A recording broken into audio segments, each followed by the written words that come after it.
Chers membres d'Église et chers amis, bonjour. Dans l'Évangile de Jean, chapitre 4, verset 23, Jésus dit à une femme de Samarie : « L'heure vient et c'est maintenant où les vrais adorateurs adoreront le Père en esprit et en vérité. Tels sont les adorateurs que le Père cherche. » Cette femme non juive, samaritaine, pose des questions très précises à Jésus sur l'endroit où il faut adorer. Il est possible d'entendre le « maintenant » de Jésus comme ne concernant que le temps de la femme. Mais il est possible, bien évidemment, d'entendre les paroles de Jésus aussi pour notre présent. Pour que le maintenant de cette femme soit le nôtre, il suffit de prendre sa place face à Jésus. Même si nous pensons être ceux qui adorent au bon endroit et de la bonne manière, mettons-nous face à Jésus, dans l'attitude humble de celui qui cherche l'adoration que le Père attend de lui. Et, à la place de cette femme, nous pouvons alors actualiser la parole de Jésus. C'est pour nous aussi qu'il dit « L'heure vient, c'est maintenant, où les vrais adorateurs adoreront le Père en esprit et en vérité. » La qualité des adorateurs dont parle Jésus ne vient pas de savoir s'ils ont compris précisément qui était vraiment Dieu, mais la qualité vient de la manière d'adorer Dieu. Beaucoup de croyants, et sûrement à juste raison, sont sensibles à éviter toute forme d'idolâtrie.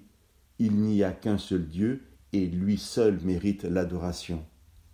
Mais si nous avons rencontré le vrai Dieu, ce maintenant de Jésus nous invite à nous questionner sur la qualité de notre adoration. Il ne suffit pas d'adorer le Dieu de la Bible, il faut l'adorer en esprit et en vérité. L'apôtre Paul nous rappelle dans sa deuxième lettre aux Corinthiens, au chapitre 3, que la lettre de la loi tue, mais que l'esprit fait vivre. L'adoration du Père est une adoration motivée par ce Dieu qui nous a aimés le premier, par celui qui, alors que nous étions encore pécheurs, a permis que Christ meure pour nous.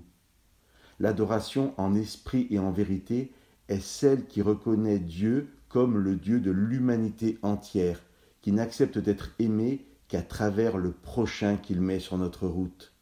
Il est ce Dieu qui nous rappelle que celui qui dit l'aimer sans aimer son prochain est un menteur.